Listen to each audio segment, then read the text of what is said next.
So, welcome to Insert Stay at Home Edition 2, soon to be followed up by Insert Stay at Home Edition 3 next month. Which, if you're following our Insert episode progression, it's episode 146. 146. All 146. Right, awesome. So, the prompt for this month is we're going to talk about belts and first line setups. And hopefully give you guys some ideas to things that you could do with your belt setup. People run belts very differently. Some use it to hold up their pants. It's very good use right there. It's a very good use. Their original intended use. Yeah. And then some people use like an H harness setup where they put their entire loadout on their waist. So it keeps it basically makes you a little bit more nimble and a little bit, faster, but you also sacrifice lack of armor. But you could also argue that that's kind of the reason it was called the first line in the first place was, you have your first line of accessible gear on it. Mm-hmm. Yeah, pretty much.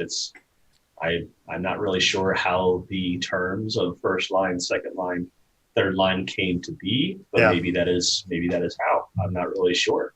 I don't know. So now you and I have very similar setups for some of our belts, and we have very different setups for other belts. I guess, do you think starting off, we should just show off what we're using, or? Well, let's, so there's three types of belts. What I'm holding here in my hand, this is what would be a Bdu belt. Basically, the only goal of this belt is to hold your pants up, like we talked about, or to just be a belt to put a few pouches on or a holster or something like that. Something for like carry conceal, like this Haley can click into here and you can use it as an incog holster, or the incog holster, you kind of keep it on your belt. That's what it's supposed to do. It's supposed to keep this holster in the position that you want and also be low profile. It's not spin, so that's Bdu belts in a nutshell. Yours is pretty trick. This is just a plain old condor that I think was like nothing wrong with that. Yep, nothing wrong with those cheap Bdu belts. They hold up your pants. They give you webbing to put things on, or put in concealed carry holsters on, or stuff like that. It does everything you need to do.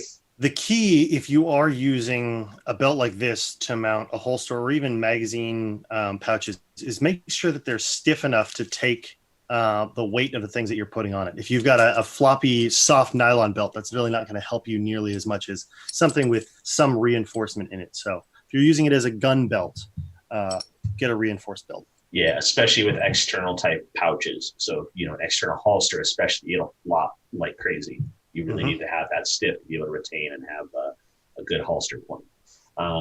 So the next type of belt is a battle belt. I actually don't have a battle belt in front of me. Matt does, and Matt can talk about what are great about battle belts.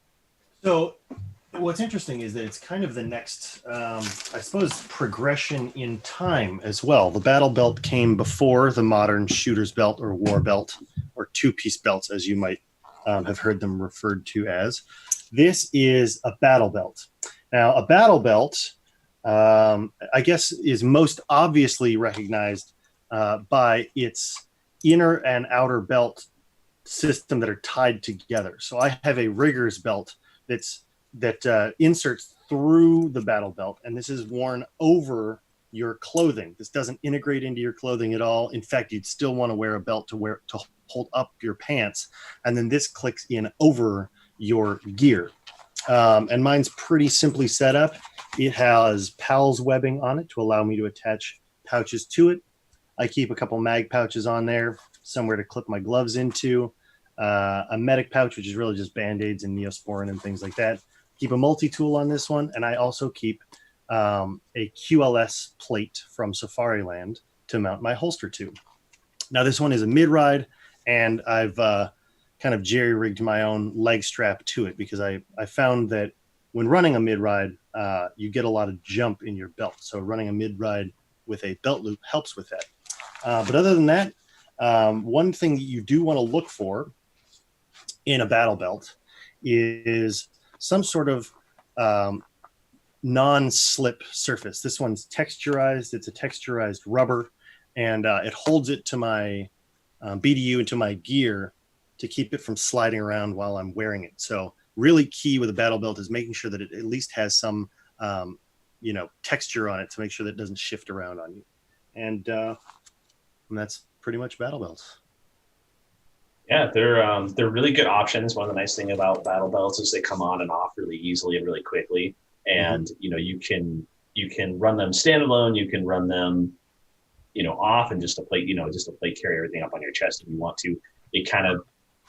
It's a really good platform, and it was for a very, very long time. HSGI makes a great one that we sell. Condor makes a good one that we sell. 511 makes a good one that we sell. All those are very stiff. They're great for mounting pouches, but where they lack is their movement when drawing and holstering or indexing magazine, taking magazines out of your not indexing magazine, you know what I mean? Like taking out a magazine out of your belt is where they lack. Right. Because they're not locked to your body.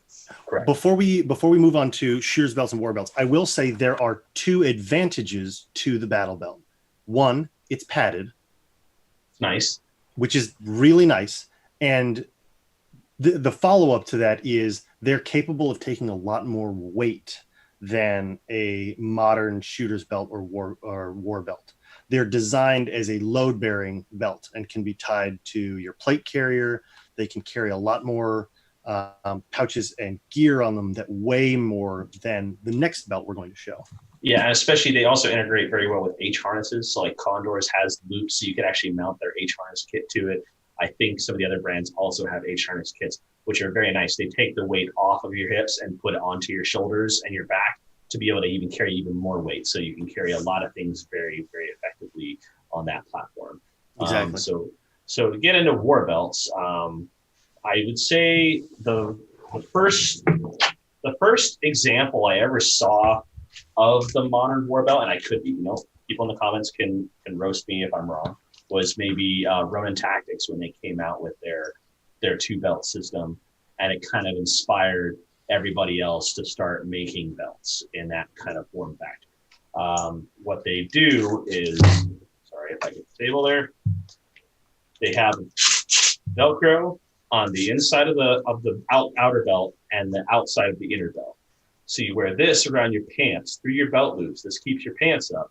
And then when you're ready, you just Velcro this on and you just clip your belt in.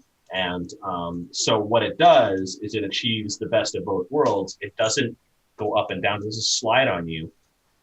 And it stays mounted to your body. It provides a stiff platform to mount holsters and things to, but it doesn't move around it. And it's very low profile, which is very nice. And then other companies started coming out with different styles of the war belt outer belt. So for example, this one here, as you can see, kind of has little webbing that you have to be able to thread your pouches through, versus one like yours, Matt, which is G-code, is kind of a different style. Like it basically has like these slots that you can do. I've run both of them. The belt I have on right now is like that. So as you can see, maybe show them a close-up of the actual belt. If you can't, I have one in front of me too. These sections, well, we can talk about the disadvantages to G-code, but the two different versions, the two with the webbing on the top and bottom are compatible with standard PALS or Mali pouches. The G-code system is a stiffened outer belt with a webbing inner belt, not even talking about the inner Velcro belt, and your mounting tabs fit through these sections. Yeah, and while they're dividers. Exactly, and while they're very stiff, they're really not very compatible with PALS or Mali. And so when mounting pouches, like I have here, you've got to get pretty creative with how to secure these in place, because they will simply slide right out, and then you have all your pouches shifting around. So if you're not ready to sign up for the G-code system and pay $9 per clip just to mount your pouches, there are much better war belts out there. Well, let me show you something, Matt, and I'll hopefully be able to help solve your problem. So with the Tactical Tailor Malice clips, so these are Malice clips. This is the Fight Light Malice clips, and on this belt, you can see the older style Malice clips. Mhm. Now, the thing is with the small, so there's two sizes, tall and small. These are small. So the cool thing about the small ones is they have two notches in them. So if you run the belt, so the belt that G-Code has is a 2-inch belt. So if you run through and you do the second clip, it should be stiff enough to hold in place. And then you could actually just use scissors and cut off the excess if you want to. Okay. That is what I have done here. And this is, I'll try to show it again without making a mess. So you can see there, it's through the second loop. Yes. So this doesn't shift. Got so it. that will solve your the problem you're having with your G-Code belt. However, the HSGI ones, like this, like these do not have that option, sadly. Right. So I would these are great for mounting on the plate carriers and other things like that. Not so great for mounting on the belts. So that is definitely an option that you can look into, just as a cool little throwaway or a piece of advice. Thank you. So, and then if you Clearly don't like I'm the using tab, the wrong clips. no, you're not using the wrong clips. But I mean, like, you know, with the Fight Light stuff or these ones are great because they're thin. You just basically cut off the excess and then they don't stick out and poke you and stuff like that. Mm-hmm. G-Code does make some clip options available. Yeah, they the are P2. pricey. Yeah, the P2s. They are pricey. And actually, I can tell you, on my body type, being a fatter guy, when you lean over, those things poke you. Oh, interesting. Yeah, they'll poke the bottom of your legs like really hard. So what I did, let's see if I can show you.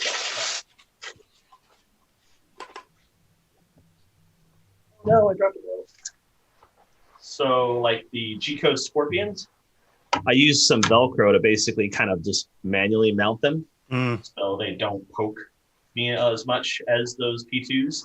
But G-Code also makes belt loop specific ones. I think those are the ones you're talking about versus the clip ones. Yeah. They make I forgot what the number is, but G-Code makes belt specific, and then they make like their battle belt specific ones, or their war belt specific ones.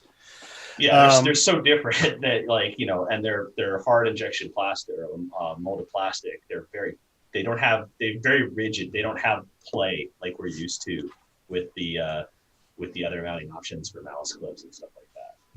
Right. So now that you guys have seen kind of the options that are out there in terms of belt layout, you'll notice that with the belt I showed earlier and this belt and George's belts, we kind of have a similar layout of pouches on our belts, whether it's on a battle belt or on a war belt. And that's kind of learned out of use, and how you set up your battle belt is going to depend entirely on what items you need to keep on you and what you access the most often. If you want to talk about kind of the pouches that we've chosen and the layouts we've chosen, George, should we do that? Sure. Okay. Go ahead with yours. Just go through. I think one thing that's really important when deciding how to set up your first line is you have to first establish your use of your first line and what you want it to accomplish. So, for example, if you want your first line to only carry pistol stuff, then you can gear that to only holding pistol pouches, holster, things for your pistol. If you need it to hold rifle mags as well, then you got to consider that. If you want it to hold be your storage solution for an IFAC, that's where you have to look at all these different pieces of what you want your belt to accomplish. And then you kind of pick and choose.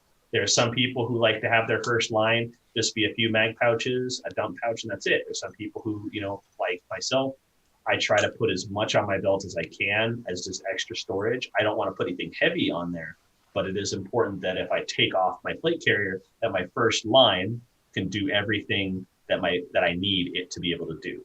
Right. So my philosophy when I go out and play Airsoft is there is a variety of times when we are at a milsim game and maybe I don't need a vest, or if we're playing indoor CQB and I don't want to wear a vest, but I still want the ability to carry all my magazines, or at least some magazines, and still be able to play Airsoft even if I'm not wearing a vest.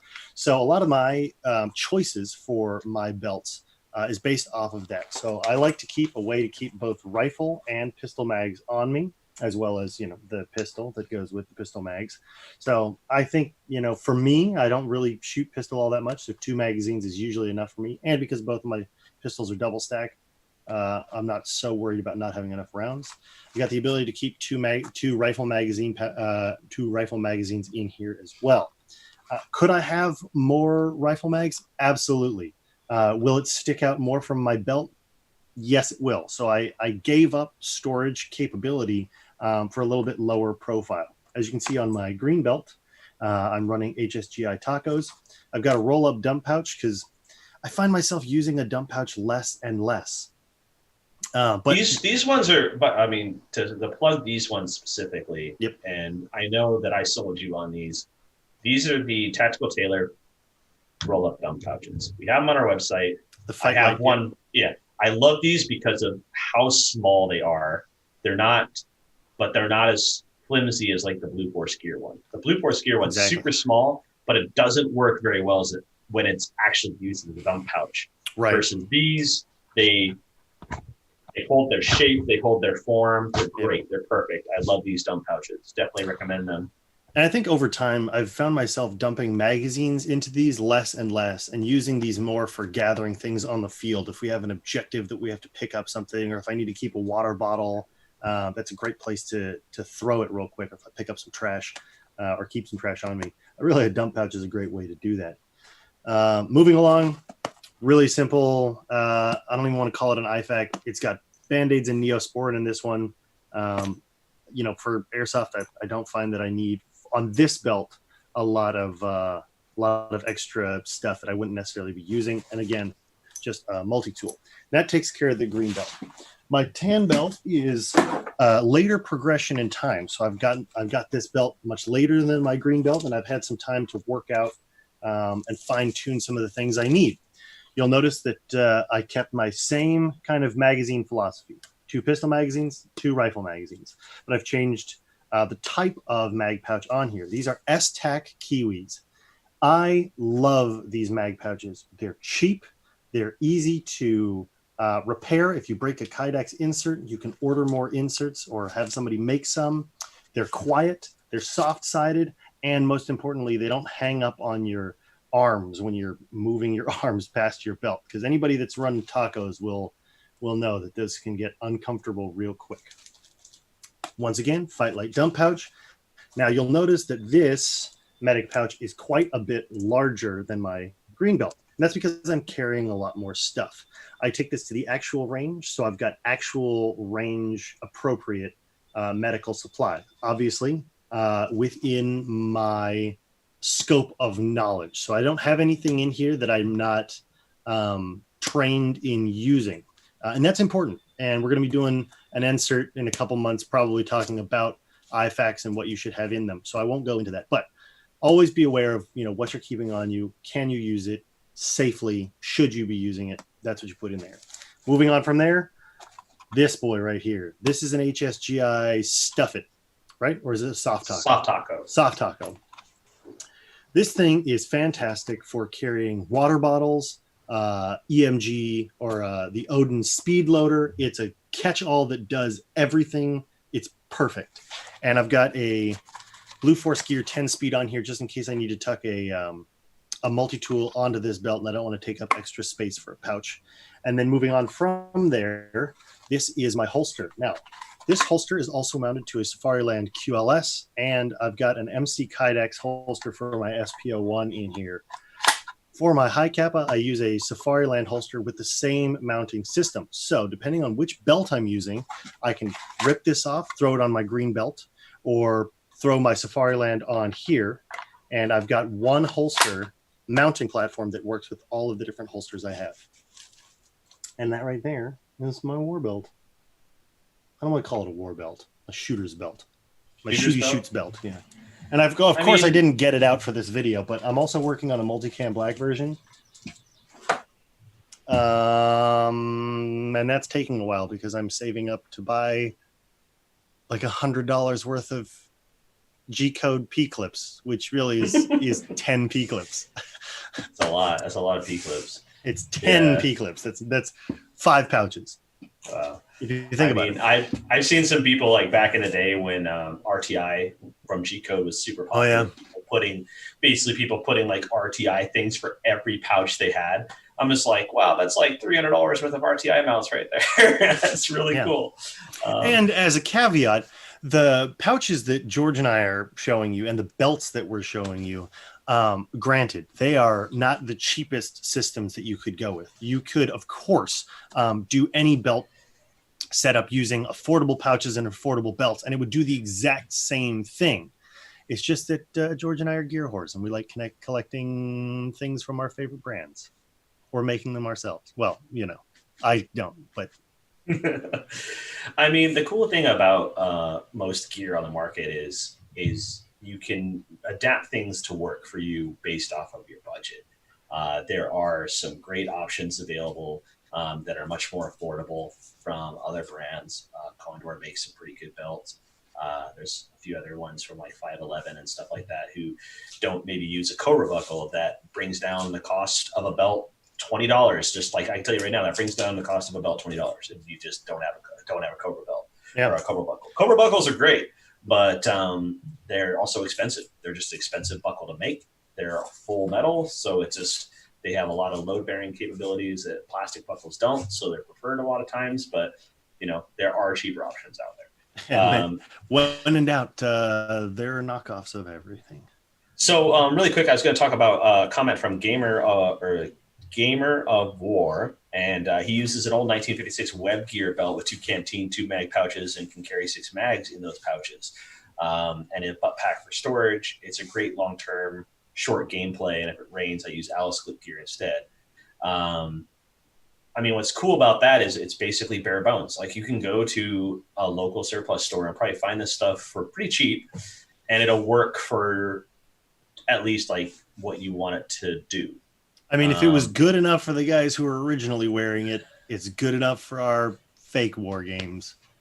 Very true. And the thing is with gear, in terms of how it progresses and how it gets more expensive, is mostly because of innovation and comfort. What you have in that belt is cheaper, but you're going to lack the comfort that modern stuff has. Sure. And you're also going to lack the speed that modern stuff is available to you. An example would be with using a nylon holster for your pistol is you have universal ability for all your guns without having to change the holster out. However, the speed of you being able to use your pistol is a lot slower. And so it has sacrifices to everything has a sacrifice. It's either cheap, if it's expensive, it's probably really fast. There's quality, everything is different. Your features go up, but that comes at a cost.